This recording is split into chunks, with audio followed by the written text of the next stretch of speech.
Hello ನಮಸ್ಕಾರ. ನಾನು ನಿಮ್ಮ ವಿರೂಪಾಕ್ಷಿ. ಕೃಷಿಯೇತು ವಿರೂಪಾಕ್ಷಿ ಯೂಟ್ಯೂಬ್ ಚಾನೆಲ್ಗೆ ಆತ್ಮೀಯವಾದ ಸ್ವಾಗತ.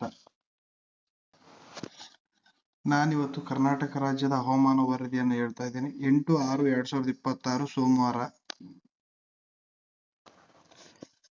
ಪ್ರದೇಶವಾರು ಮುನ್ಸೂಚನೆ. ಕರಾವಳಿ ಕರ್ನಾಟಕ.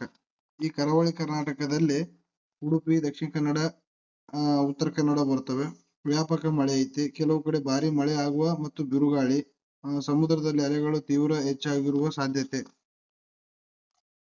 ಅದೇ ರೀತಿಯಾಗಿ ಮಲೆನಾಡು ಶಿವಮೊಗ್ಗ, ಚಿಕ್ಕಮಗಳೂರು, ಕೊಡಗು, ಹಾಸನ ಮಧ್ಯಮದಿಂದ ಭಾರಿ ಮಳೆ, ಗುಡುಗು ಮಿಂಚು ಸಾಧ್ಯತೆ. ತಗ್ಗು ಪ್ರದೇಶದಲ್ಲಿ ನೀರು ನಿಲ್ಲುವ ಸಾಧ್ಯತೆ. ಒಳನಾಡು ಬೆಂಗಳೂರು ಮತ್ತು ದಕ್ಷಿಣ ಒಳನಾಡು ಬೆಂಗಳೂರು, ಮೈಸೂರು, ಮಂಡ್ಯ, ತುಮಕೂರು, ಕೋಲಾರ ಮೋಡ ಕವಿದ ವಾತಾವರಣ. ಮಳೆ ಸಂಜೆ ಮತ್ತು ರಾತ್ರಿ ವೇಳೆಗೆ ಮಳೆಯಾಗುವ ಸಾಧ್ಯತೆ.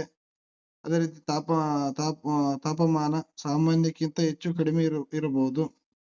ಉತ್ತರ ಒಳನಾಡು ಬೆಳಗಾವಿ, ದಾವಣಗೆರೆ, ಧಾರವಾಡ, ಗದಗ, ವಿಜಯಪುರ, ಕಲಬುರಗಿ, ರಾಯಚೂರು ಹಲವು ಕಡೆ ಹಗುರದಿಂದ ಮಧ್ಯಮ ಮಳೆ.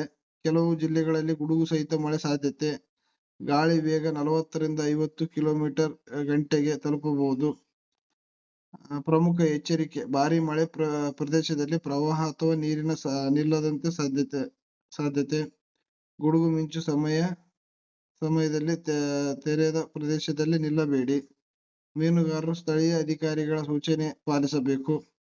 ಒಟ್ಟಾರೆಯಾಗಿ 8 ಜೂನ್ 2026 ಕರ್ನಾಟಕ ಬಹುತೇಕ ಜಿಲ್ಲೆಗಳ ಮಳೆಯ ವಾತಾವರಣ ಮುಂದುವರಿಯಲಿದೆ. ಕರಾವಳಿ ಮತ್ತು ಮಲೆನಾಡು ಪ್ರದೇಶದಲ್ಲಿ ಹೆಚ್ಚು ಮಳೆಯಾಗುವ ಸಾಧ್ಯತೆ ಇದೆ.